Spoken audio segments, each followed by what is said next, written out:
Hold on to your mug. We're in for a wild night.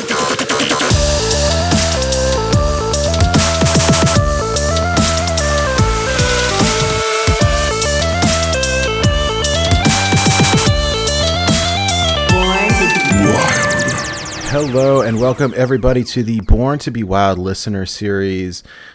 For those of you unfamiliar, Born to be Wild is a Wild exclusive Hearthstone podcast. In association with the podcast, we're hosting a weekly Wild Hearthstone tournament series. Each week, there's a special deck building restriction. And so one of the fun things about the kind of tournament series that we're running here is that something different each week, and these are all non-meta decks, so you be prepared to see some funky stuff tonight. I'm joined by two good friends of mine. We just wrapped up recording the podcast, and now we're going to be casting this match here tonight. So welcome back, long time no see, GulDaniel. How you doing tonight? I'm doing great, man. I'm really excited for this opportunity to cast a match. This will be my first time, so it'll be a little rough, but I'm looking forward to it. It seems like it should be good. Born to be Wild listener. It's always a banger. There's a first time for everything, right? You'll do fine. Sure. Hey, SchmoopieDaddy, welcome back, of course. Long time no see, but excited to hang out and cast a match with you as well. Casting a match, but very excited to do so because I've watched a lot of these matches play out, and I've always had my input, so now I actually get to do it. Nice. It's exciting. So yeah, tonight we are going to be casting this match, ElectricSheepCity. Of course, our co-host from Born to be Wild facing off against Kay. And so we had to kick Sheep off of the stream. Sorry, you can't cast your own match tonight. As fun as that would be. So for those of you who watching this and are not familiar with our format here, this season we are using the Conquest format. The way that this works, to play a round of Conquest, each player selects one of their decks to use for the first game. This is a Bring 4 Ban 1. Any deck that wins a game cannot be selected for the remainder of the round, meaning that the winning player must move on to a different deck. The losing player may switch decks, but they're not required to. The winner of the entire round is the first person to win using all three of their decks. Like we mentioned before, this tournament series utilizes special deck building restrictions each week. So we are now in Season 3, Week 2. The deck building restrictions for this week is called Short and Tall, and this was a submission from Maxibon, who was our Season 2 runner-up. Incredible player. And so here are the rules for this week. Minions can only cost 0, 1, 2, 8, or 9 mana. So this is funky, right? So the short part, 0, 1, and 2. Tall is 8 and 9. You have to have at least 3 minions of each of these costs, so a total of 15 minions.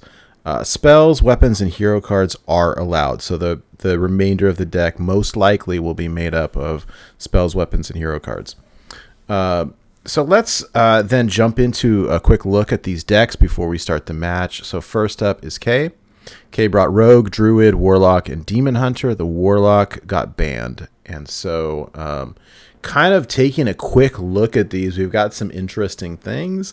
It's really tricky to build within these deck limitations. And so just off, firsthand, what am I looking at here? Right. It's the Rogue right now. The Rogue has like a weird pogo early game with a couple shadow steps, but no way to duplicate the pogos. And then it's kind of got a little bit of an Alexstrasza top end. It'll be interesting. I mean, well, there's also some weapon synergy too, right? I see the Spectral Cutlass. I see Tinker Sharpsword Oil. I see Cutting Class. And so there's some weapon synergies as well, of course. And then on the top end, a bunch of big stuff. So big taunt in the Moarg Felfiend, King Varian, Alexstrasza. So there's the Rogue. Druid it's like a Highlander Druid. But of course you can't use Reno Jackson because it's restricted. So, but what does Druid have? Druid's got a bunch of armor. Druid has got a bunch of ramp. And but we do see Zephyrs in this list. Hey, Zephyrs is allowed. It's a 2-cost card. And so right. Yeah. Can I just mention the one thing that's a little spooky about the list is that he's also running the little squirrel boy. which will shuffle 4 nuts into your deck. So he's looking to go wide a little bit with like some of his minion choices. He's got the 8-drop that dies and makes a bunch of 1-drops. He's got Arbor Up. He's got some like, Survival of the Fittest, Branching Paths, finishers for a wide board. But like he does have some anti-synergy in here as far as if he's relying on the Highlander synergy for Zeph to always be active. Yeah, that'll be interesting. That's exactly what I was thinking too, especially because he's running both Alex Straza's that's just Alex Straza's Lifebringer, but just that moving forward to like, is that going to actually play a big role into the match moving forward? Because 3 squirrels is no joke. That's kind of, you got to draw 2 of those to actually get back online. Yeah. The final deck that we've got for K is this Demon Hunter, which will be an interesting list as well. Demon Hunter, in past weeks, is surprisingly strong. I mean, there's just so much damage that it can, run away with wins.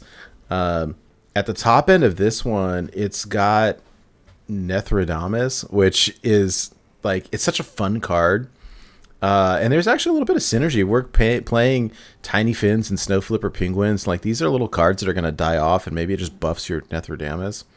There is a N'Zoth, God of the Deep, the new Zoth, and some synergy there in terms of there's a Bulldozer, which is a mech. We've got Inquisitor, which is a demon.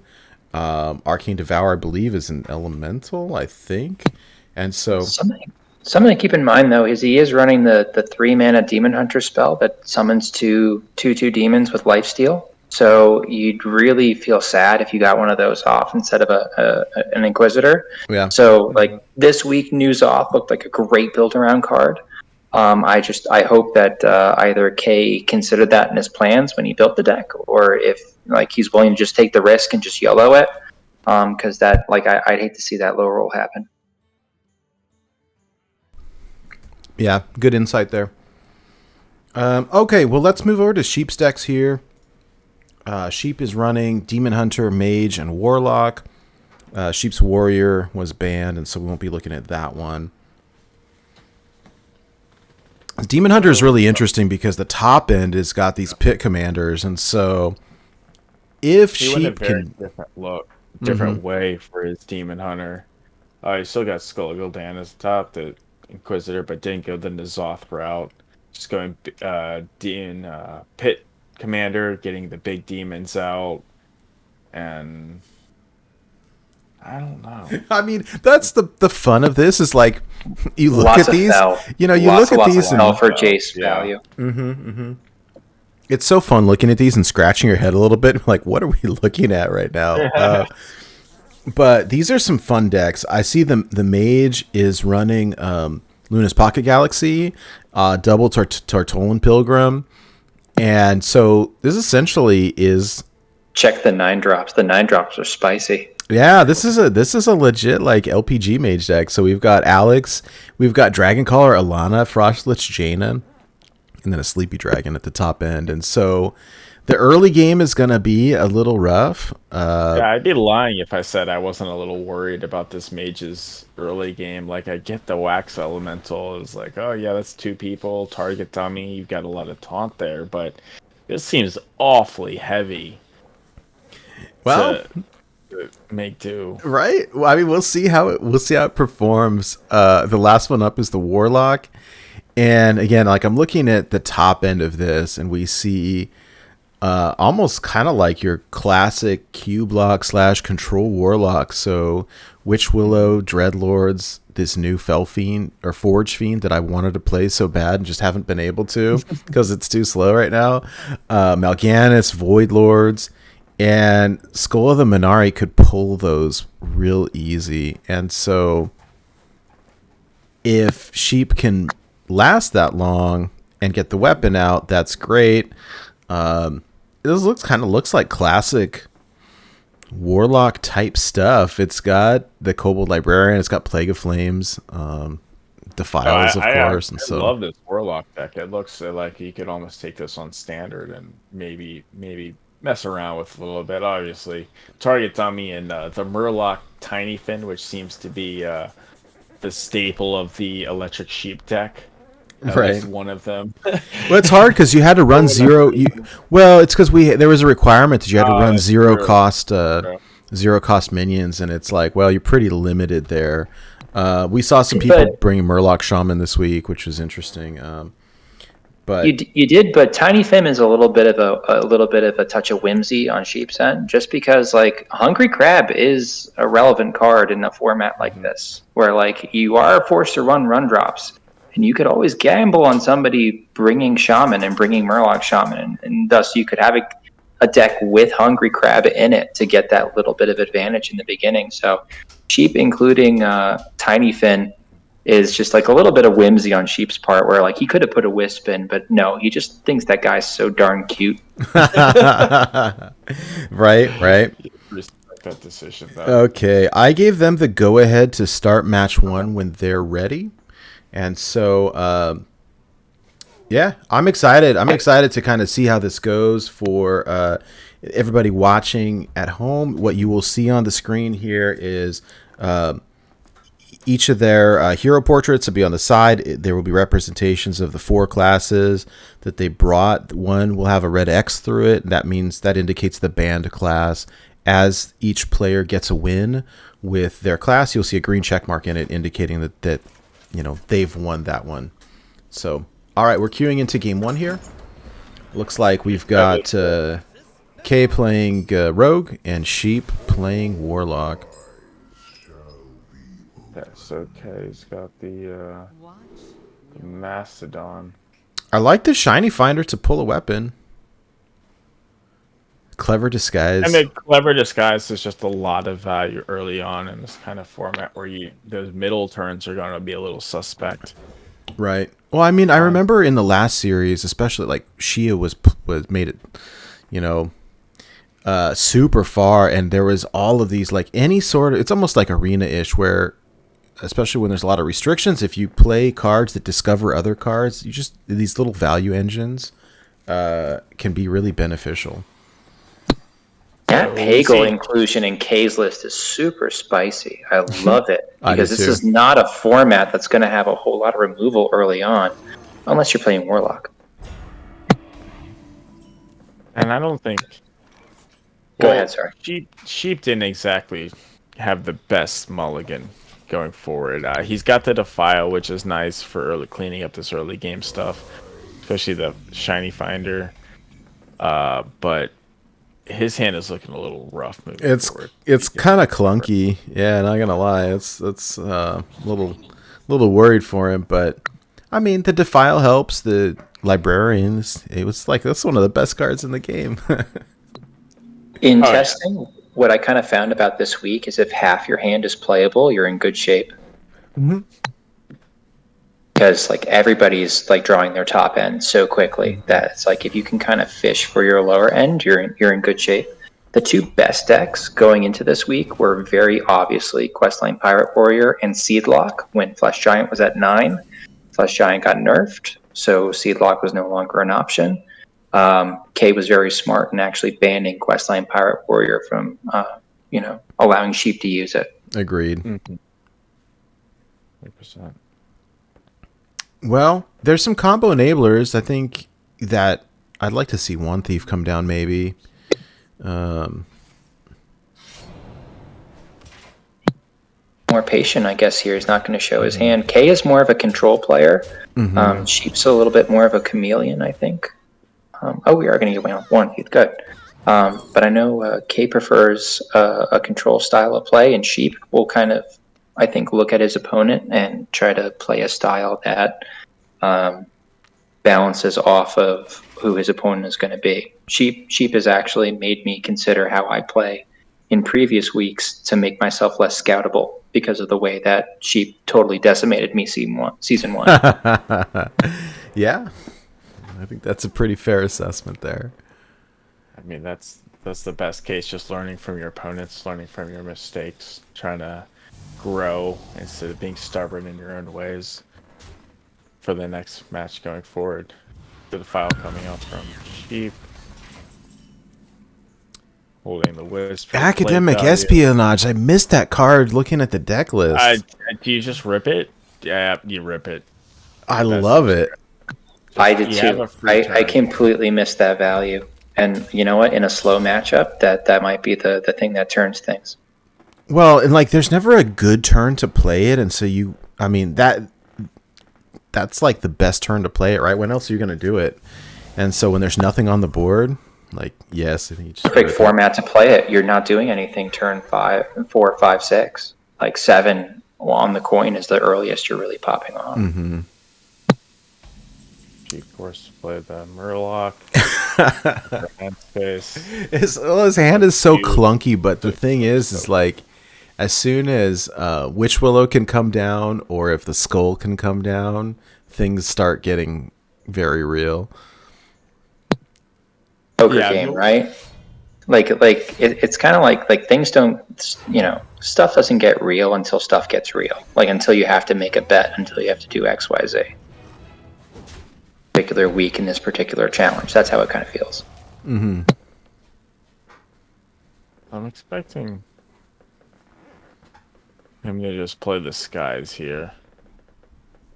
Clear the Pagel. He has to play in a card. Yeah.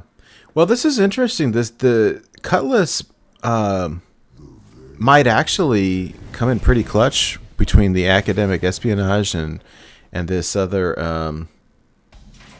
the clever disguise here. For sure, I think Cutlass is going to be a big problem for Sheep moving forward. I mean, just this Fireball sitting in the hand. I played the first season of the Listener Series, and just having the damage, and Warlock actually felt like it was almost bait a lot of the times. Holy not having crap! Oh my god! Whoa! Hold up! What? You play that, right? Yes, you 100% play that. Oh my god! You face Jiraxxus. Oh. That is absolutely. God, he's gonna guys. He's gonna put tank oil on that weapon. That's correct. Oh no, that's Tinker Sharpsword oil with 8 durability. That's not fair. That's beautiful. Oh, what? that is cool. Like I think you attack now just to get the 3 damage in, and then you just have to deal with just tank oil on a 3/7 weapon. Well, and look at this. This is a Swamp King Dread. You siphon soul it, but it's not looking good for Sheep. What a card. I'm sorry, how did he starts putting up big taunts, right? Like next turn he starts putting up big taunts. So maybe he starts making a comeback. How did it get reduced so low? Because it's espionage. Espionage, man. It only costs 1 mana? He might. Oh, okay. Let's see what he can do. He might be able to get some tank oil value. Oh, he's not going for the tank oil right away. Okay. Does he play another one? He hasn't seen the plague. He knows the plague is in here. But I feel like you play it right away because you know he doesn't have a lot of minions for plague fodder, which you did draw, but I think it's worth a risk. I'm so excited. We were just talking about Jiraxxus tonight. Now, this is insane. This is the best Jiraxxus. And that Fireball from hand is going to come in super clutch. Like, you can't play around it. And it's 6 out of nowhere. Goes over the top. Might eat a lifesteal back end of Dreadlord, honestly. It could. Like that would be a decent play. Kay is also looking at having a Valerian. Oh, that secret's going to hurt him so bad. Insane value. Ooh. If he did Bind Shield Secret up, that actually, he'd still have a 6/6 or a 6/1 on board that Sheep would have to deal with. That actually made Sheep's clear easier. I think if I'm K here, so next turn is 8 mana. I almost might rip this Paladin spell over here, the Hammer of Wrath, go at face, and then Tinkers on the well, you even play the Wisp first so that it buffs the Wisp and get that weapon down. Because if Sheep is running all these giant taunts, like I would want all that damage to go face before there's a giant taunt in the way. The thing is, I really want to get... I don't necessarily like the Valerian here because I want to get the 7 face damage with the tank. Because the hammer and the fireball can go over all of these taunts. Mm-hmm. So there's no necessary rush to get it down. And I feel like the last 2 turns he's kind of wasted some big damage with the tanker potentially. All right, so Canrithad will reduce the cost of the demons. And so, yeah. Like this Dreadlord actually is kind of an issue. It kind of is, and Sheep has got so much giant taunt here. And there's but remember, he's got the fireball. He can take over he can take out the lifesteal back end if he wants. He just has to gamble that they don't have GulDan for refill, right? And that is a gamble. Well, I almost think this is a good call from Sheep too, with the expired merchant and the defile. That if Sheep is able to pull the Blood Reaver GulDan, he can combo off and get extra copies of it, and then just win a long game. Now he'll lose in fatigue. He's only got 13 cards, or K's got 22, so there's that. But how do you get through a giant wall of taunts? I don't know.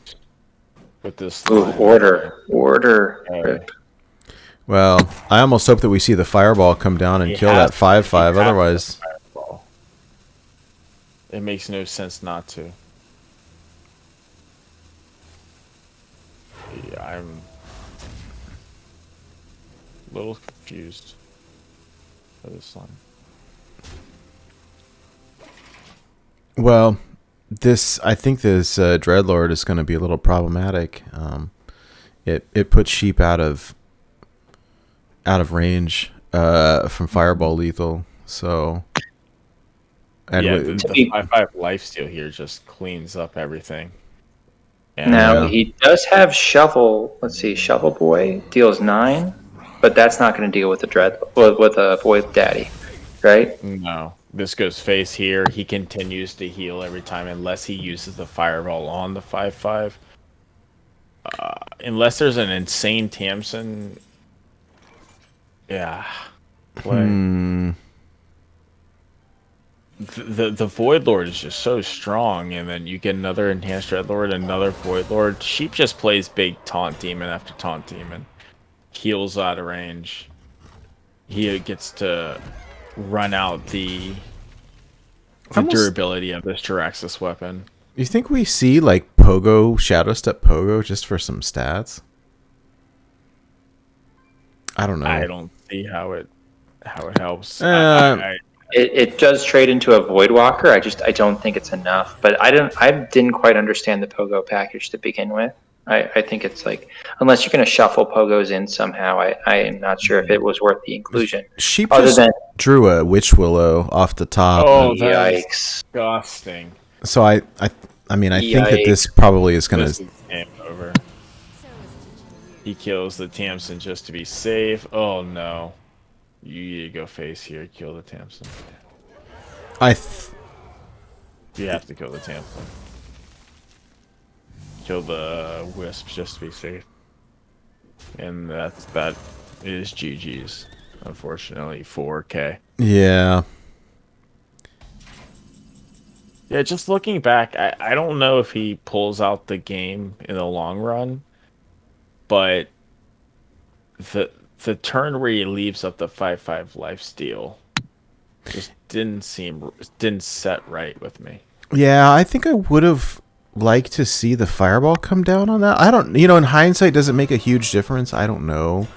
I mean, the Witch Willow is such a huge swing turn that it's very difficult to recover from that. I think making a big weapon early was the way to go, and then reacting from there.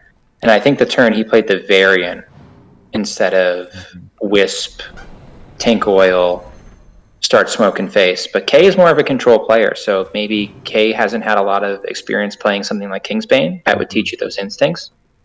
So that wasn't his natural inclination. His natural inclination was to draw cards, which on the face of it seems like the right move, but I think was ultimately his path to disaster.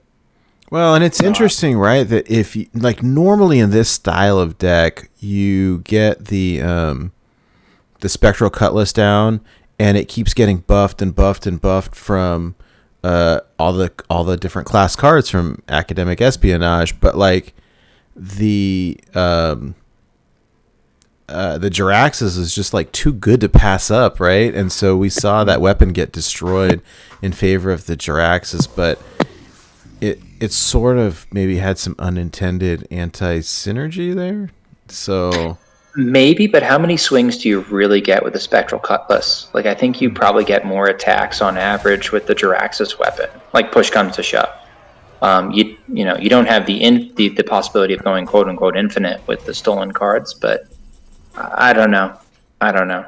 yeah, Kay's going to play it out, and good for him, as long as he can, to see if he has any outs. But this one does look like it's a little bit over. I'm generally fine with the Jiraxis play. I mean, it was a 1-mana Jiraxis. how can you say no to that, right? You're printing a 6/6 every turn if you want to. Exactly. I don't know if K pulls it out in the end, but K had an opportunity there that I feel hard pressed to see that he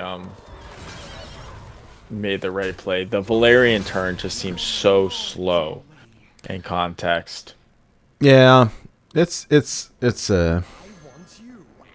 And it because it really did feel that Sheep was on the back foot with what was going on, and when we saw the Jiraxis, our initial reaction was you immediately duplicate the power of the weapon with the oil, and you just try to go as fast as possible, and that just didn't seem like his plan moving forward. And that shift from control to becoming the beatdown deck just never seemed to happen for this game, and I feel like it might have gotten away from him. Yeah. Well, that was tricky, and good on K for playing it out. I think if it was me, I would have just conceded several turns earlier. But you don't know if you top deck a Twisting Nether. Or no, that's like true. That, that's true. Somehow, because he's got a bunch of random cards in his deck that could give him a random out. So yeah, like good on him for not tilting and sticking it out. Yeah, no, that was interesting, and it's tricky. You know, I think it's easy for us to say when we see all the cards and we're looking at it from a different perspective. But like, hey, how often do you get the opportunity to play 1-mana Jiraxis? It's too good to pass up.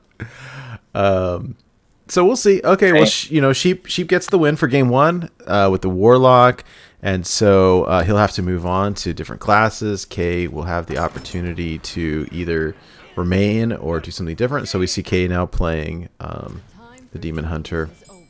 Now this is interesting. I think this Demon Hunter might actually have a good shot at getting under the big Spell Mage if Sheep's hand doesn't get sorted out quickly. The target dummy's probably worth actually keeping. Yeah, I probably would too. Relieve some pressure. And the Raven feels good, but this is the kind of the matchup that I'm most anticipating out of this matchup. Seeing if Sheep's big Spell Mage can overcome what seems to be a very clunky hand. Yeah. I mean, the Raven's good, and the Tortolan Pilgrim is also a good pickup. If he's alive that long, because it means that he'll get to play Pocket Galaxy. But how much experience do you guys have with Corvus Blackthorn? Because it looks like Kay is playing for a little bit of Corvus Blackthorn value by not like coining it out and just smoking face with it right away. So he must be looking for a way to bounce it with the I-Beam or something else that he top decks. I've got very little with it actually. Anytime I've used it, it's been just to push face damage, but like I really have not spent much time bouncing it. But if Kay can pull it off, then that's great. There's an achievement for it. I've meant to try it, like just because like I feel like if they make an achievement for a card, there's a reason why they do that. It's worth trying, but yeah, no. So I wonder if Kay knows something we don't, which is what I'm really interested to see how this match plays out now. I do think what's going to come in handy, like I almost feel like Kay wants to push as much damage, like, but this has got to be fast, because if this match goes long, Sheep has got the upper hand. If Kay wants to go wide, it may be a little problematic because of this Dragon's Fury is going to clear the board. That's in hand, and Kay knows the deck list. Yep. So I think it really boils down to this Skull of GulDan being already in the outcast position, being able to coin it out. If he high rolls it, potentially he can pull it out. But so far, Sheep City's hand is looking okay moving into the next couple turns. yeah, I was really worried about the early game because this is such a slow deck list, but like having a board clear in hand is great. Having the Pilgrim in hand is great. Like if he can make it to turn 8, then Kay's going to be hurting a little bit. And trying to sell out for that value off of the Corvus, which is why you're seeing this play right now, where he's getting less than ideal value for the site, but at the same time he wants to coin the skull next turn, I think. Yeah, I imagine you want to get the skull down as soon as possible. And I'm not surprised that Kay kept it. I think just because it's in the outcast position. It's an outcast. It's ideal. Ooh, keep going for the trade. Yeah. Probably knowing you just don't get great value off the Apprentice. Agreed. No, the apprentice felt like bait to me. Like drop it for tempo, and if it dies, then we don't care. Might have been just a deck filler. Like, okay, you've got you need to fill out deck slots for a 2-mana spot, and this makes sense because I have big spells. I'm curious if we see the elemental come down for Sheep. Nope. Well, so here's where I think that Kay might get baited a little bit. Is Sheep knows he's got this board clear in hand, so Kay goes wide, and Sheep can clear it with the Dragon's Fury. I really do like. Kay's playing like he knows how to use this card, this Blackthorn card. So it makes me think that he's played this card before, because he's using outcast cards without value, but he's doing a nice job of getting that repeated damage in a matchup he needs it. Agree. Yeah, and I've never really had much experience with it, so it's really interesting to see it in play. I wonder. Yeah, I was really curious if we're going to see Sheep drop this or not. But he picked up a Flame Strike as well, and so there's multiple board clear options here. The interesting thing is, look at this. Nathrodamus is going to keep growing. I was just looking at that. Yeah, that's really cute. Maybe the way this deck is set up is it's just going to be like it's half and half. It's half token and it's half News Off, and it's whatever game plan is best, which would be like a really cute way to build the deck. It's very versatile. Yeah, I have to give K props for that. And it's going to grow. It's currently at 3. Summon 2 random 3-cost minions. And so every time Sheep clears, it's going to be more and more. If you looked at Kay's Warlock list, it was kind of similar. It was like half token, half like what you'd expect on the top end of a cube, which felt kind of like anti-synergy, as opposed to Sheep kind of going full control. So maybe that's just like the theme of what Kay is trying to do, where he's trying to just sort of like split the baby a little bit and just kind of like do a little bit of everything. I just missed this. What spell did he get? He got Flame Strike. Flame Strike cleared the board. Gotcha. What was he offered? We don't see it, do we? Off the Pilgrim. Didn't see it. Yeah. But I was also No, I don't think we Not see paying it. attention. Nah, we only see the decision. We don't see the choices that are offered. So, Bloodthorn has put in a lot of work, by the way. This has that thing's hit face at least 5 times. So you're Yeah. talking about a pyroblast worth of damage bouncing that Blackthorn. I don't know if it's necessarily been worth it off the back of, the decisions you're making, like making sure that it does do that. But props to Kay. He's been working it, man. I wouldn't be surprised. Like if it were me on turn 9, you play Inquisitor because it can go face for, like it can probably take out the 1/2, and then go face for 9. I'd be worried that this little 1/2 is going to start generating armor. I don't know. That's why I was kind of considering just playing the node, because you're not the odd demon hunter. You have to kill this thing. You have to do a little bit more. With the rush. Never mind. Inquisitor's rush. Inquisitor, yeah.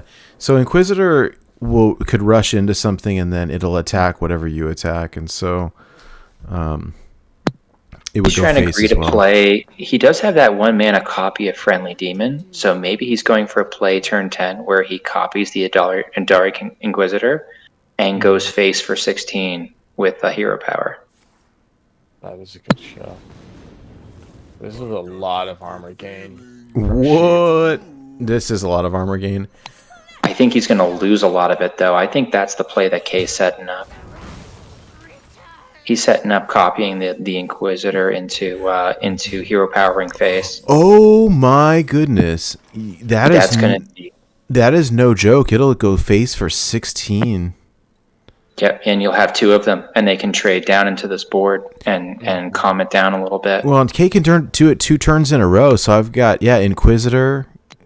Well, oh no, I'm sorry, only 1. But still, like that's a lot of damage. If one of them sticks past some kind of board clear. Yep, that's what Kay's doing. Exactly, I love it. Wow. Demon Claw face. Now I'm curious, is this ogre gonna? Oh no, it's the ogre will attack the random enemy. Kay does not give a you-know-what. He is just pushing at this point, and he's just saying, deal with it, bud. I love it. That's incredible. Yeah. That's a winning play, because you just play the Inquisitor, and then you just hero power and go face. Well, and there's Corvus from hand too, right? For an additional...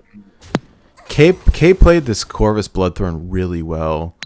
100%. He chipped away enough to make this play possible, and I didn't even see the line when he dropped the dragon at first, until I realized he had that discounted copy of demon card. The freeze doesn't do anything, by the way. Sheeps has to clear this, or else that Iridari Inquisitor is going to hit him in the face. Doesn't know there's 1 in hand, but he's going to die anyway. The freeze does nothing. That is absolutely insane. Yep, no, he knows it. And it's 1/1, just like that. I really think this mage might be Sheep's downfall. He really needs to get a win with this mage ASAP. Yeah.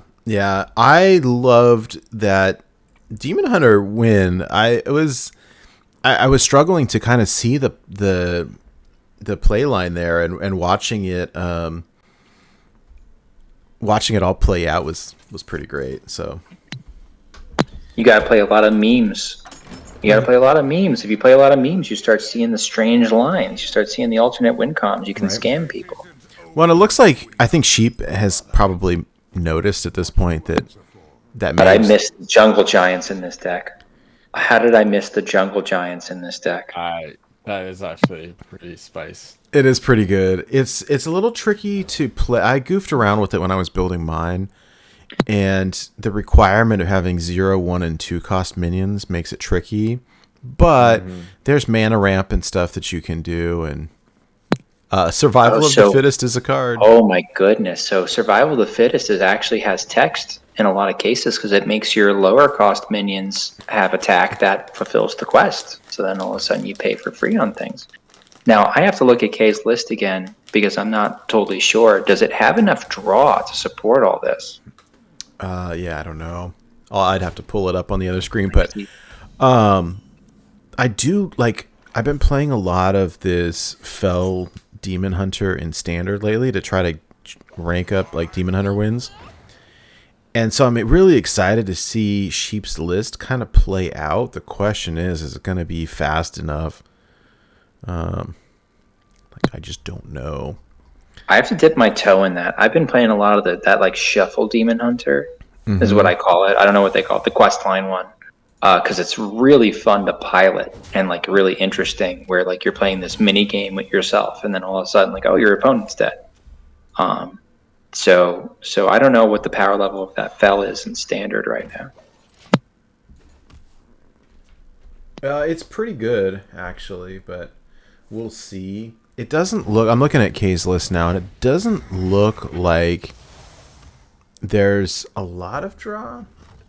I mean, okay. In branching paths, does he have an overflow, or is Celestial Alignment the only 7 drop? Yeah, I mean, there's a Nourish, there's Starfall, there's Arbor Up, there's this Poison Seed, Swipe, Branching Paths. He's got Zeph, which can, in theory, be draw, but Zeph is really, I think, a finisher in a lot of cases. Right. Youthful Brewmaster. I mean, it's interesting because I feel like it's trying to be two things. Like, there's almost like a token aspect on the low end, and some of the spells have synergy with that. And then on the high end, there's these, giants, if you will.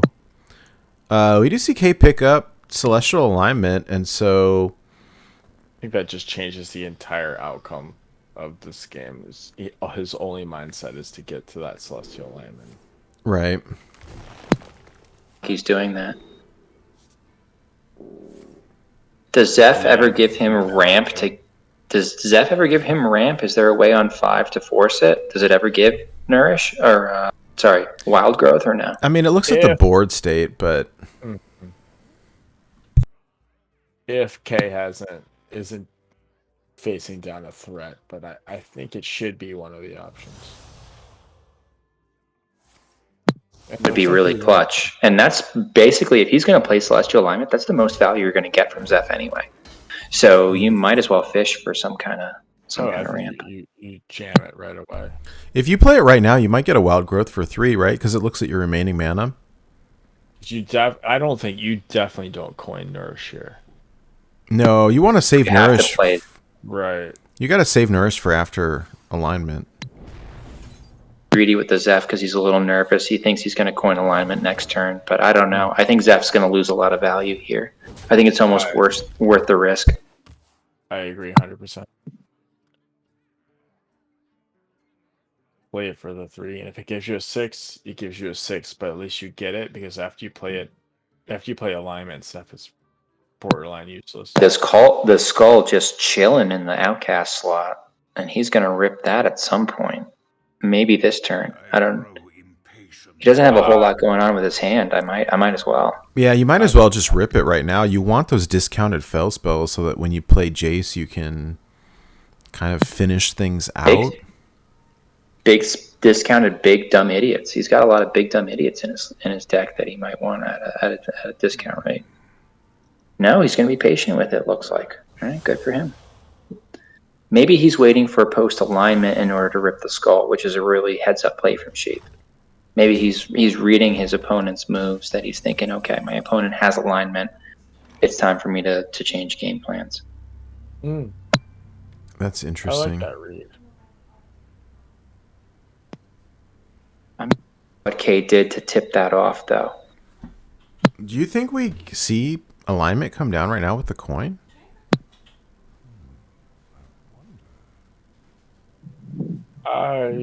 Maybe. I don't know. I'd be hard pressed not to. There's no draw, but what else does K have going on? Like, he's got the Nourish to start reloading ahead of his opponent. And then the Survival of the Fittest shortly afterwards. Look, like Sheep can rip Skull whenever he wants. Oh, the big commander off the top, though. That's pretty brutal. Huge. Oh, with a double. Oh, that's gross. Wow. That is disgusting. Isn't even a solution to that because Zeph isn't going to discover a spell that clears 2 7/7s or 7/9s. Excuse me. Yeah, you definitely put a nourish for mana, and then, oh man, this is rough. Sabretooth is 8. Yeah, I That don't first save necessarily me. like this stuff. Lets you get the shot. You get the ruin right away, so never mind. Ruin next turn isn't bad. I think you have to take it. You have to. You have to. Otherwise, you just lose, right? I mean, Druid, you're going to take a fair bit of punishment. survival of the fittest seems pretty good. Like, He could stabilize here. He could stabilize here just fine. If Sheep falls for trading into the Zeph, then, you know. And for that kind of reason, I think I would have liked the Sabretooth dice to the ruin. Never mind. I tell you what, if I'm Sheeper, I just send everything face, right? I mean, yeah. And even then with the spells, I'll probably. Well, and you want to put a bunch of the spells in your Jace pool, and so, like, you probably want to start playing on the value that Sheep got on this Tiny Fin off the skull.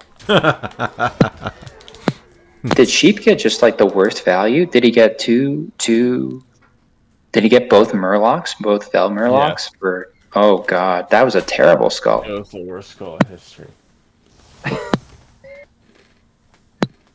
We'll invite this week's deck challenge. Gonna get a ton of value. Feels so bad. This feels so bad for Sheep. Oh yeah. This is fair enough. Okay, don't you dare.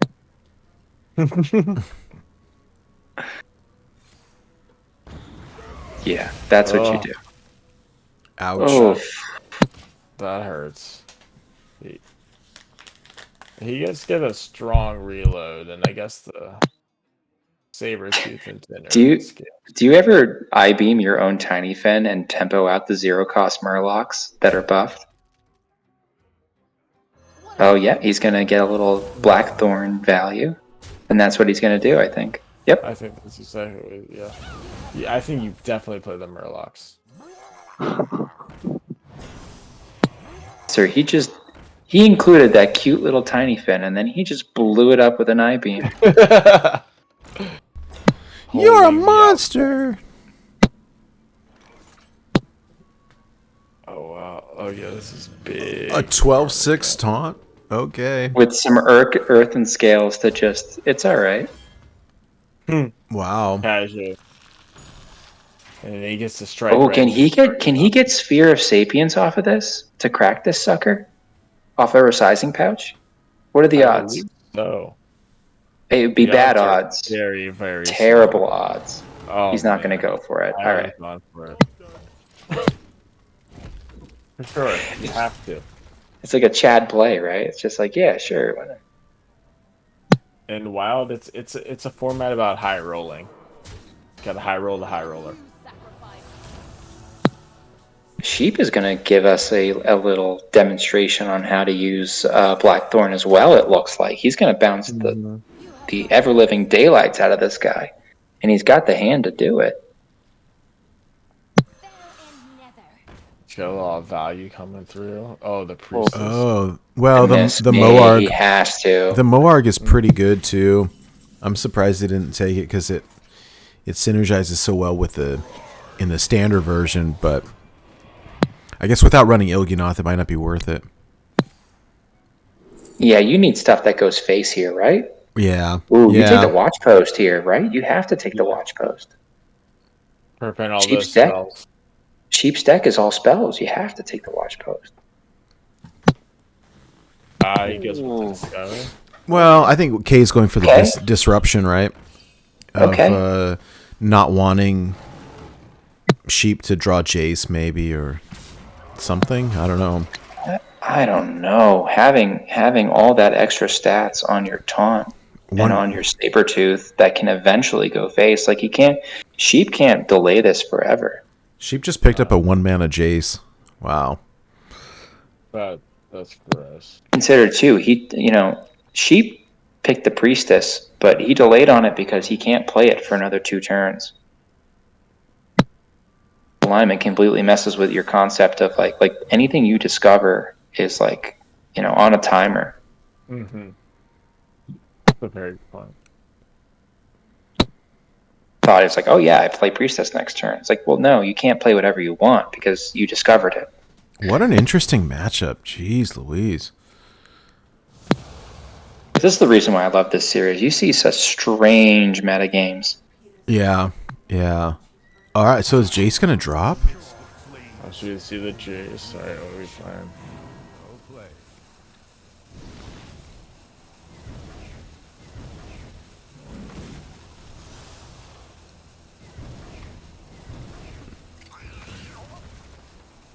Oh, Okay. it looks like it's clearing that 12-5.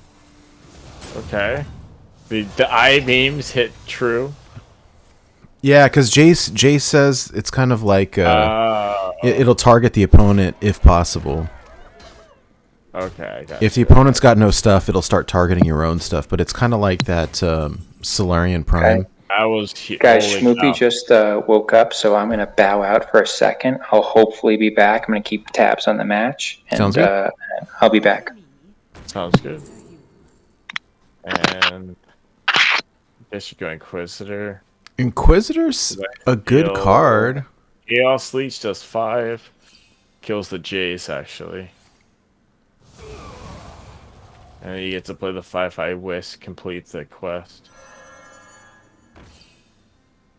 Wow. That's actually wild. Right? A Barnabas coming down. That's pretty fun. So we've got 19. I don't. Sheep seems pretty favored here. The 3, 4, 5, 6, 7, 8, 8 on board. The mana burn is just gonna lock out any Barnabas plus minion draw. It feels like, I don't know. Everything's 1 cost. Actually, it does very little. Maybe he.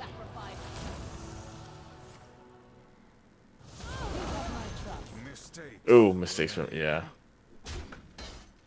Missed 2 there. Yeah. I don't know that it will I matter think for the too most much, part, but yeah. it's a tricky Wisp. card because it's like that Corvus. Like we don't play it very often, and so trying to remember how it works is like, hey, what is this again?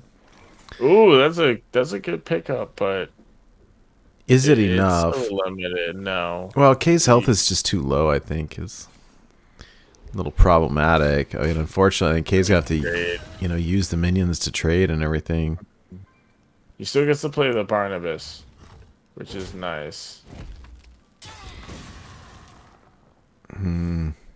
That priestess. Oh, okay. I would have definitely played the Barnabas there. Yeah, K's But- valuing the armor. I don't know if 1 health is worth 8/8. I personally don't think so, but well, if Sheep can get a spell, I think that Sheep just wins, right? From the Yeah, it Corvus. seems like 1 fell spell. Oh, I'm sorry. I didn't know how it works. It says after you play a card with Outcast, return it to your hand. Oh, Yeah, see, that shows you how often I play that card. I thought it was spelled. Oh, well, Okay, here goes. yeah, There's the That is lethal. GG's. So Sheep wasn't punished for his earlier misplay. It just seemed the question was just a little slow getting online. It's turn 9 after the Celestial alignment. It's a spicy deck, though. I really like it. I do like the deck a lot. I mean, the Wisp procking the quest to complete and get the Barnabas was actually pretty cool. Yeah. Pretty interesting. I love seeing these cards that we never see and that we're sitting here struggling to know what they do, right? Exactly. I love Jungle Giants back in its original form, back when I think it was like Faithless Manipulator procced it too. Right. That was a different thing, and it was cool to see it pop up to this time. Unfortunately, it didn't get the win, and K will be looking to pick up the wins against this Mage. So I think he's got plenty of opportunity to come back because I just can't get it. This Mage. The Mage is slow. Like, it looks fun, but it's slow. I'm So we'll very see. confused by it. Well, it's tricky. This week was hard to make decks, and The time for dreaming is over. I must protect the wild. Just hop back on. Not playing the Barnabas into the Priestess turn was brutal. Right. What I was thinking too.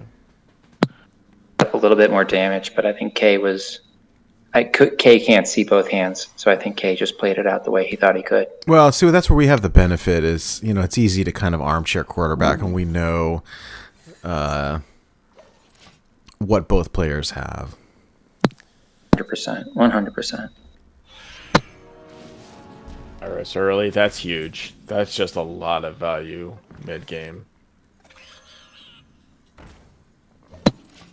It's gonna hope it's gonna turn off Zephyrus. Hopefully that doesn't come into play for K. It's 4 nuts. It's not even the darkness. It's better Reno tech than the darkness. And he did it to himself. He decided this was something I'm comfortable living with. I really like the squirrel in token decks, especially like Voracious Reader decks, because it's like it draws a board for you, which is really sweet. Because if you draw the squirrels with Voracious Reader, they can attack the next turn. So you buff them, they go face. But yeah, in this deck, it's a little different if you've built it Highlander around 1 card, which you kind of have with Zephyrus. Yeah, looking at the list, I was like, is this worth running Zephyrus? And unfortunately with this draw, it just doesn't appear like we'll actually find out, because Sheep has had a pretty decent draw at the Pyrus early, being able to have a proactive 6 mana play. Looks like it could actually be just absolutely huge in this matchup.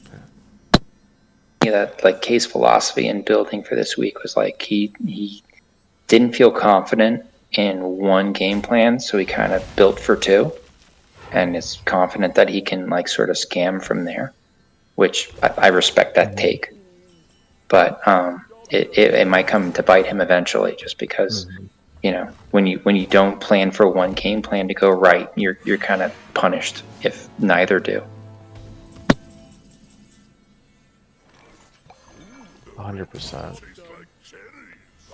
And I think he kind of got exposed in some of the previous matchups where K looked like he was doing all right, but wasn't able to fully pull through because the cards weren't exactly synergizing the way they needed to be. Yeah. Well, you see Sheep drop LPG on 7. Like, I mean, the goal of the deck is to play it for free. But does old Alex come down here and K just goes face? No, okay. I don't know. I mean, I wouldn't be surprised if we saw the big taunt demon come out either, just because the life total's a little short. But I like Alex as well. I mean, K does have that 8-2 on board, and so getting Sheep down to 15, presenting 8 damage, or 16 damage even, like it forces Sheep to have to. Presenting lethal right now. Sheep has to answer it with one of his big cards. GulDaniel, do you trade there, or do you go face with the Doctor? What do you think? I like the face play, really forcing the issue.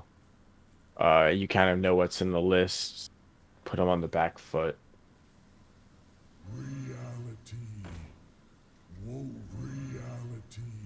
This is gonna be a huge play though, from Sheep.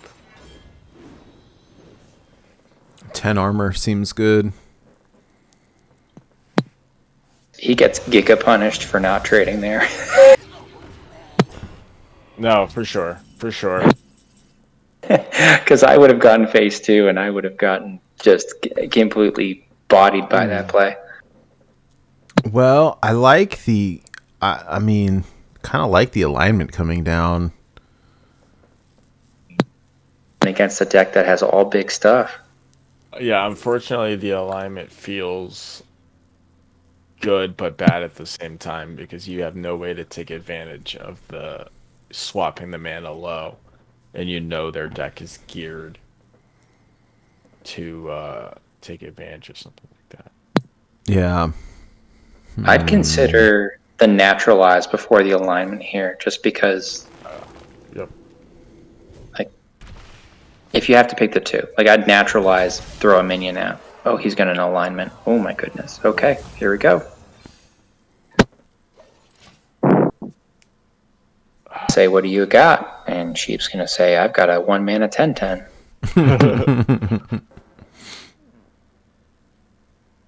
Yeah, Fire Phantom That. Portal stops the board. You got the 1 mana 10/10. You've got Jaina, which will provide the 10/10 with lifesteal. Sheep's looking very good right now, unfortunately.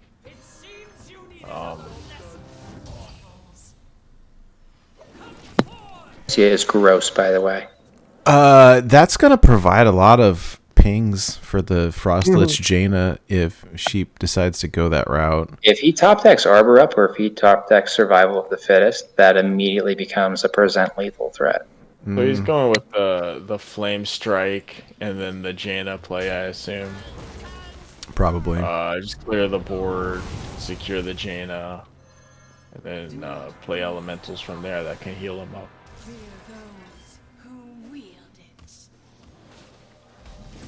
I mean, this is just gross. It's very difficult to play around for sure. Perfectly happy armoring up and just saying, all right, bring it. Yeah, I mean, K is definitely forcing Sheep to answer, and I kind of like that. It's like, well, hey, here's a 10 attack, deal with it.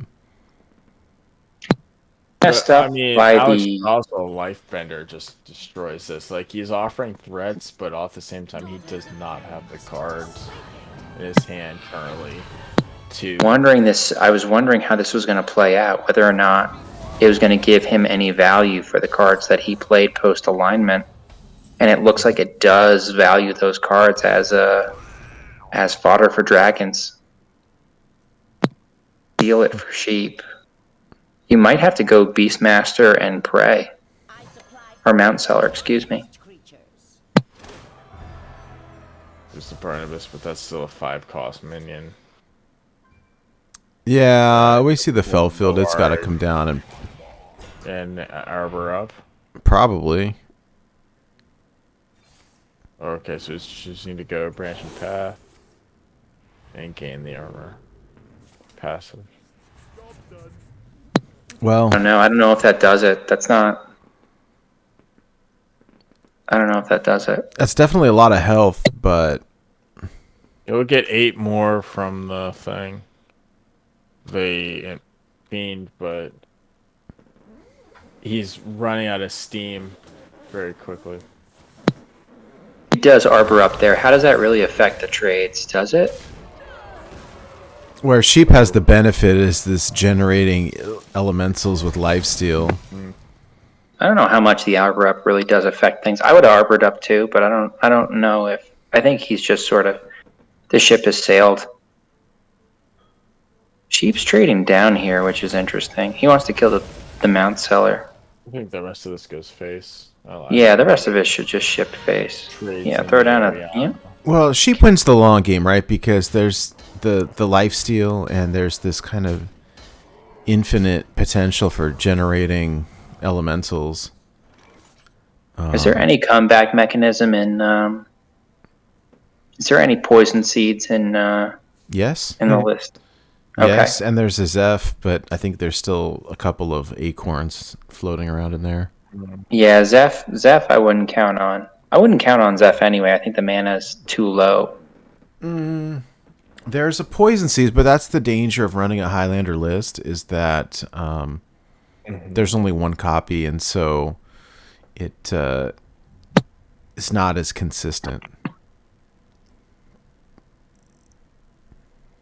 The 10/10 Pyros is the problem here. It's like, well, He's just a big boy. Yeah, I mean, how do you deal with it? And K can't attack either because they're frozen.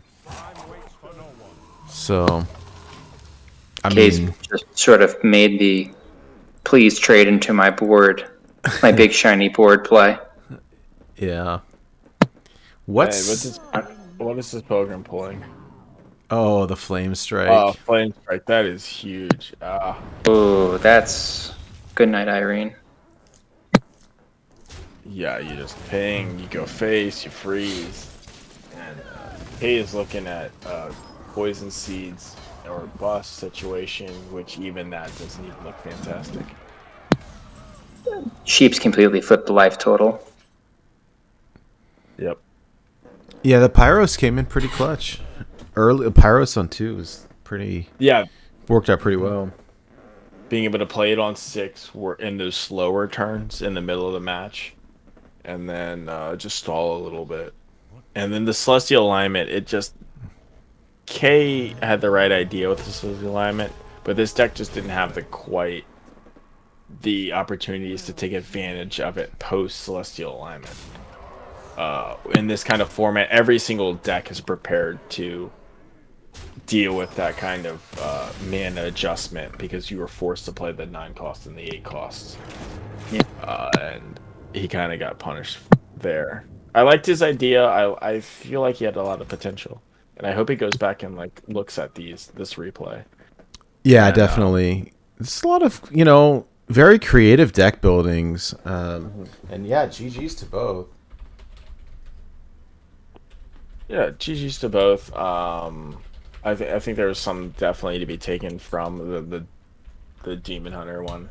I think there was the Valerian line, which maybe in the end doesn't work out, but it's one of those lines you want to kind of revisit for the future of just getting better and improving at the game. 100%. And only drew 1 in that match, from what I remember. Like it got a taunt. It didn't gain anything meaningful aside from that. It looks like they're going to take a super quick break and then jump back and chat with us real quick. So, Sweet. Hopefully my kid doesn't wake up again. Be right back. GG's. Thanks, bud. That was intense. But a couple of those matches were real. As one of my favorite soccer coaches would say, they'd be squeaky bum time. Yeah, I was telling Nate, gosh, a couple days ago, whenever we were submitting, that the Mage was the one that I felt was the weakest, and I was like, the one that I lost with it, I was like, yep, this is kind of what I was afraid of. Heroes hard carried. Like it filled out. Like the weakness in this was always like those turns 4, 5, 6, right? Like what do you do in those turns to fill out your game plan? And I felt like the Pyros just kind of like sucked that little section up, and that was it. And both of you guys, I haven't used Blackthorn enough. Both of you guys did amazing work with your Blackthorns as far as just like getting in extra chip damage in a challenge like this to getting close for a finishing blow. Yeah, I missed the 2 damage there kind of towards the end of that one and was immediately like, no, I meant to. We saw the oops. It's like that deckhand. It's like that deckhand. It's like the classic like deckhand before you weapon like after you weapon swing, right? Yeah, like you want exactly. to charge with your deckhand after you weapon swing. You're like, no. Mistakes were made.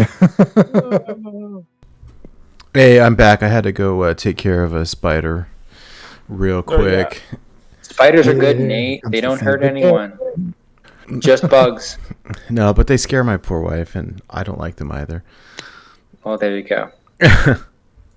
Okay, I'm gonna. Very good series. Congratulations. Wait. Sorry, hold up. I'm gonna cancel this one and call on the other line so that Kay can join us. So give me 2 seconds. Okay. Sounds. All right, hello everybody, and good games. I'm just waiting for GulDaniel to pick up the line here. We're switching over from a different call, so Okay. Howdy. Well played, Kay. That was so intense. Yeah.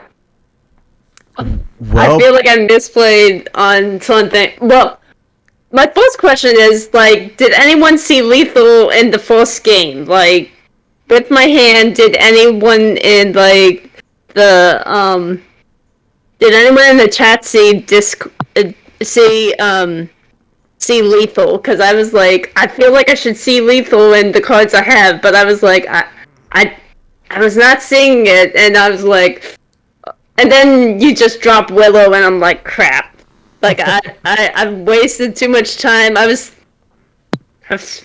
we thought that maybe the line to go with was like a wisp tank oil, and just turn your Jiraxis weapon into like this just giant thing that you're just beating sheep in the face with. Yeah. Get his big taunts down. it was hard because of there was like an endless wall of taunts, and like I saw you holding on to the fireball, which is great. Sheep, you didn't see. Kay had a fireball, but it was like I played it later, but yeah, it was like I was between, I think it was Ice Barrier and Fireball, and I was like, I went Fireball just to have that face damage. So, I mean, I don't know. He was at, was it like 15 or something? Like, I don't know. Like, it was like close, but I was like, I can't get there. Like, I'm just shy of Lethal, and I'm. it was that whole close. Game felt like it was on a razor's edge until the like waves of taunts started coming down, and I started to breathe a little easy at that point. Easier rather, until finally pushing down the stretch of game one for sure. It was close, but we freaked out when we saw the 1-mana Jiraxis. It was like, The what? value. Yeah, I had to play. I mean, I had my like rogue weapon, but I was like, no, I have to play this. Like, it's insane. Yeah, I was freaking out whenever that came down too, because the spectral cutlass is great for the lifesteal and whatnot, but the onslaughts of multiple 6/6s was Yeah, well, I should use the hero power more and just do 6-drop, 6-drop, 6-drop, and well, maybe, I don't know. I need to rewatch it and see how I would have, like, looking back on it, how I would have like changed it. Yeah, that was tricky. I mean, there was this there was sort of a point of no return where Sheep had this like endless wall of taunts, and then the couple with lifesteal, and it was like, I love the game plan, and it was tricky because, right, you got the spectral cutlass that has got lifesteal, and the academic espionage came down, and that was perfect. And then it was like, well, you got the Jiraxis, and so it's like it's too good to pass up. Yeah. But no, that was tricky. I mean, I didn't see Lethal. We saw the fireball. The only thing that I would say maybe is, maybe launch the fireball at the 5/5 with lifesteal.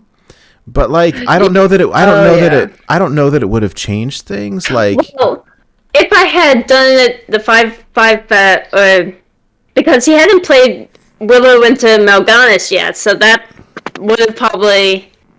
Well, I don't know. He still had another one. But yeah, Warlock. I was between banning Warrior and Warlock were the two I was looking at. Right. And those were the I think smart you made decisions. the right decision. I think you made the right decision banning Warrior, because I think the two best decks in the format were Questline Pirate Warrior and Seedlock before the Giants were nerfed. And after the Giants were nerfed, it was just Questline Pirate Warrior. Yeah. And so I think you made the right ban. In that particular game, it looked like the break point was like pulling the variant only got you one card, whereas doing some kind of buff to the Jiraxis weapon, like almost like a la Kingsbane, would have put a whole lot more pressure on Sheep before he could get the taunts down, so that the fireball could be a finisher. So I know you were saying in DMs that like you prefer more control to aggro. So like my aggro monkey brain is just like, oh, put the oil down and just go face. as opposed to like maybe it was, maybe that was the time to transition to a beatdown deck, kind of like GulDaniel was saying. Yeah. Well, there was a few things, like, one, I consider my rogue to be my weakest build of the three, or of all the ones I brought, so, well, that and facing into Warlock too is just like, and the one I consider the strongest, or the one that I feel like when I'm like always starting to win against the Warlock, I was like really shocked for a good bit, because I was just like, wait, I'm doing this? I might actually beat the Warlock in the first game? What is happening? Like, You're freaking out a little bit that you might be spamming the Warlock. Yeah. With that Warrior Band, the Warlock was definitely I think, my strongest deck remaining. So that was a razor's edge until the very end there for sure. Well, and Sheep, like, we were sitting here looking at, and your hand was so clunky, and we were like, oh my goodness, it's like 8 drop, 9 drop, 9 drop. Like, what can you do? And when you top deck the Willow, it was like, oh, well, game over. Well, I mean, it's just so difficult to recover from. I had shuffled a Void Canrathod Lord. Prime into my deck at that point, and that was kind of the trade-off in playing Canrathod Ebonlock in general, is that it can dilute the Archwitch Willow, but I still had to play it. And thankfully pulled the Mal'Ganis, but it was definitely rolling the dice at that point, which one I would get. And at the end of the day, if it had pulled the Prime, it wouldn't have been the worst thing ever, but the Mal'Ganis was definitely what I was rolling for there for sure. Getting a ton from hand. Exactly.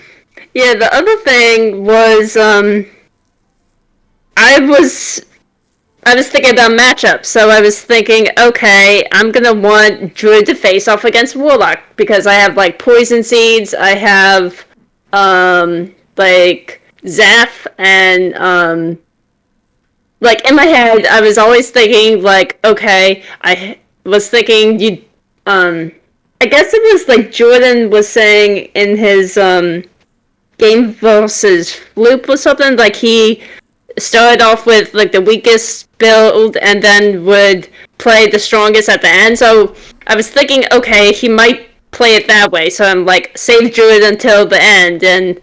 But then you play it first, and I was like, okay, there goes my plan. Oh no. Well, but Demon Hunter versus Mage, that was the one one of the ones I did once. So I was very happy to get that. Bloodthorn wonderfully, by the way. I don't have a lot of experience with the card, but I had not seen that much chip damage done with that 2/2 yet. I have to play around with it in the dumpster sometime, because I'm inspired by your game plan, just chipping away at sheep with it. Yeah. You played it very, very well. And some of those cards I hadn't even seen, but that play of dropping down the Inquisitor and copying it was like, it was masterful. Very, very, very well done. Like I've been saying on Twitter, that's what DH is what I've been climbing with lately. Or I've gotten like my highest ranking lately ever, like in playing Wild Gold 3 and Wild Gold 2, just with the DH build that well, the other thing is the DH build is not too far off from the build that I did for this week. There's only there's maybe, I mean, aside from all the minions difference, there's only, I don't know, 6 to 8 cards that I'm not really that I switched up. Or wow, okay. I don't know. It's something like that. It's like I'm still playing a lot of the core pieces, like copying the Inquisitor. Sometimes sometimes I get 3 Inquisitors on the board, and that's like crazy. Like when I can do like 25 damage in a turn with just. That's your incredible. general plan on ladder is when- just like copy Inquisitor and go from there. Yeah, whenever those Inquisitors came down and you copied it, and it's like, okay, I can clear the Inquisitors and leave the rest of the board up and take lethal damage, or I can freeze and then you can use your face and you have lethal damage anyway. I also had an Inquisitor. I had an Inquisitor in hand. I had I had the second one in hand, and then I had the other Soul Split to copy, and I had the N'Zoth. I mean, but the N'Zoth. I lost that game handily. It was not nearly as close as it looked from my side. Yeah. Which was still a definitive win, but not as close as it even looked from my end. Yeah. I'm just happy I won one game, and I was telling my friend that I'm nervous excited for the game, but even if I win one game, I'll be happy. And yeah, I was like, when I won DH, I felt relief that I managed to win one. Well, also just getting to play 4 games instead of the 3. But yeah, I don't know. DH game was that DH game was really well played again. Like it's really opened my mind up to playing more with that 2/2 legendary, just because you were using like outcast stuff off curve, but it was letting you so much value. You hit face with it like 5-6 times. Yeah. Into like I would never have included the copy a demon spell. I would have put in something like philosophy or something like that. That was like I'd consider like more reliable, but you got the copy a demon spell off Skull, and then all of a sudden it's just like, oh my goodness, Kay's about to deal 16 to face with this this next turn. Yeah. I sometimes do get philosophy off of whatever the 1-drop discover outcast card. Sometimes I get it off, and then I have even Illidari studies, yeah. Sometimes I'm getting the weapon that deals 1 to all the enemies, or like it's very handy. But yeah, I do combo a lot with it. Well, and even the dragon, she's clearing my board, but my dragon keeps building up in size, or like I have value with the dragon, and so that's the part of the list that like threw me for a loop. Is you're building around a lot of your lists seem to have like 2 game plans kind of going at once, right? Yes. So you had like N'Zoth, God of the Deep, but you're also playing that 3-drop spell that prints 2/2 lifesteal demons. Yes. And so like I was like, oh man, I really hope that Kay isn't banking on getting an Inquisitor off of N'Zoth, because they're polluting their pool with these 2/2 demons. But it looked like watching the decks play out, you were really going for like, all right, I can do this game plan, or I can pivot to this game plan, and it all depended on whether or not how the game played out. And maybe that was also a little bit your downfall, because like once one of the game plans started to realize, you were stuck still drawing cards for the other game plan, which I think GulDaniel picked at was like maybe a point that lost you a little bit of tempo, that ended up making it so that Sheep could get back in the driver's position in the pickups. Yeah. Really inspired, like that deck building. It made a lot more sense to me watching it play out than looking at on face value. I think you're going to see me on the replay. Like I was kind of like, well, this is like, I don't quite get what's going on with this deck building, but I have to say, by the end of it, watching it play out, that made a lot more sense watching it play out. I don't know if I still would have done it, but I definitely get it and respect it. I wasn't sure if I really needed the N'Zoth sort of game plan in mind. Usually, I had forgotten that I was playing I had forgotten that the lifesteal, that they are demons. Like, I had forgotten that, so I probably could have been disappointed if one of them got pulled, because I specifically didn't. The dragon, though, right? Like that's what you're kind of thinking about. It's like you're thinking about the token aspect. It's like, okay, but I'm gonna get more value off the dragon this way, so you're running that card. Yeah, I mean, I'm getting the dragon, or just like, okay, I'm playing against Mage. I'm losing all these minions, but my dragon's getting bigger, and I was really debating if I should play on, if I wanted to play the dragon on tempo, or if I wanted to. There was something else I was thinking of doing on that turn, but I hadn't.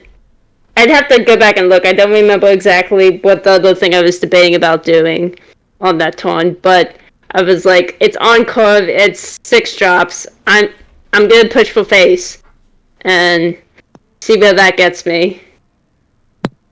The push for face. The push for face is the best part. Yeah. No, those were a lot of fun, and there was a lot of versatility too. I think where we looked at these decks and it's like, hey, this could go either way.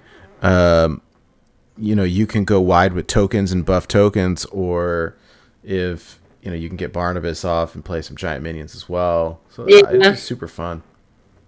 The Druid probably needed more draw to it. With like thinking back on it, like just, oh, I'm so empty, and then your board's full, and I don't know. I was considering playing Rogue for the last game, since I did get lucky in the first game, but Rogue is one of my least played classes out of everything. I mean, yes, my DH still has less wins than everything. I've gone to the Demon Hunter game late, but I don't know. It's probably gonna pass Rogue and Shaman, which are my two. Well, Rogue, Shaman, and Hunter are my 3 least played classes. So, I think DH is gonna be one of my top favorites. I don't know. I just like how it plays and playing the outcasts, and I don't know. It's tricky at times to get like damage and stuff like that, but it can be really fun. Yeah, no, you did great. That was a lot of fun to watch. And yeah, in particular, that the Demon Hunter matchup was great. I mean, it's different for us because we have the advantage of seeing both players' hands, and so it's very easy for us to say, "Oh, do this, oh, do that," but like you don't have the same advantage as a player where you have no idea what your opponent's holding. But yeah, well played. Those were great games, both of you. Thank you. Yeah, I think probably my favorite, or my the read that I was most proud of was whenever I held the Skull of Gul'dan outcasted on the left, because I was like, if there is only one card in this deck that super punishes me, it's Celestial Alignment. And so I waited. I'm wondering how you knew that Kay had that, Sheep. I was wondering what I was looking at the deck I was list. like, you know what? Sheep is holding on to the skull in the outcast slot. He must be holding it for alignment. And you got so much value off that skull, Sheep. Oh, yeah. Yeah, the value is a little lackluster with only like 1 drops, but at that point Celestial Alignment had been played, so regardless of what I drew, it was only discounting by 1 anyway, but still. Yeah. I thought that was a hell of a read. I thought that was a hell of a read. I couldn't figure out how you knew to hold it. I didn't know if it was coming down right then, but I was looking at what was in my deck and what I could play like on curve with it, and it wasn't a whole lot. So I was like, okay, I'm gonna hold on to the skull, because if I play it now and I'm able to play stuff now, then I mean, okay, cool, but it's just gonna be basically tokens. Whereas if I wait until later, I can maybe, whenever I have more mana, can actually weave in bigger things. But if Celestial Alignment comes down, then I can immediately get a lot of value. So I was just kind of like holding on to You were it. just greeting it. You were just greeting it out on a hope and a prayer. Because I thought for A sure little bit, you had, yeah. I thought for sure Kay had tipped something to you, where you're just like, oh, wait a minute. Like you'd seen No. Kay like finger over a card, or No, consider I- a coin or something. Because like, man, like the ironclad set it takes to sit on that skull when you could have ripped it on curve and gotten out maybe something bigger sooner. Yeah, and That if that, that was quite something. And with nothing going on, you had nothing going on in your hand at the time either. That's what I couldn't get. I was so just like, oh, sheep smells it. kind of, right? So if the only thing that could hard punish me at that point was Celestial Alignment, I was just going hard in on Celestial Alignment being the punish. In that turn, I actually played my ranked spell, because if I were to draw Jace, I want it to be 5 or above. And so I was like, okay, I'm gonna play this ranked spell now, because if Celestial Alignment comes down anytime between now and 10 man before I have 10 mana, I want it to be rank 5 whenever I play Jace. I don't want it to be rank 1. So it may have seemed like I wasn't really doing a whole lot there because I floated some mana, but I was trying to load it in that just in case that, I mean, really the one punish until later was Celestial Alignment. So I was trying to get around that in particular. And That makes a lot of sense. Yeah, definitely playing with Jace. I have like no experience trying to min max Jace, so that makes more sense. You're trying to min max Jace with that play.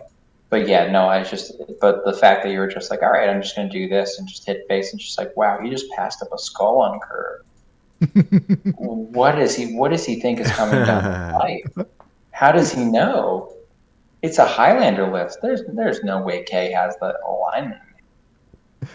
well, What did exactly Kay that do? alignment was the only like hyper punish there. So playing around my opponent's outs is what I was doing there for sure. Yeah. Well played. I mean, that was good, and it was a lot of fun to watch and cast, and like these matches, a lot of them could have gone either way, and it's like, emotional roller coaster for sure. Yeah, that was intense. Well played, Kay. Well played, sheep. Very good. All right, well, I think that is kind of a wrap for us. Before we go, let me start with Kay. Is there anybody that you want to shout out, or any social media, or any things that you'd like to share, or any final thoughts before we wrap up for the evening? Not really. I mean, I have a Twitter, but I mean, I don't really stream, or I've considered streaming, but not. It's so much to get into.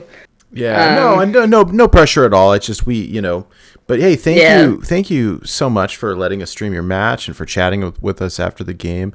It's been an absolute pleasure, and thank you for participating in the listener series. It's a lot of fun to have you, and these were great games and great decks. No problem. And Sheep 8, always good to talk to you, my friend, and thanks for letting us cast your match. It was a lot of fun and well played.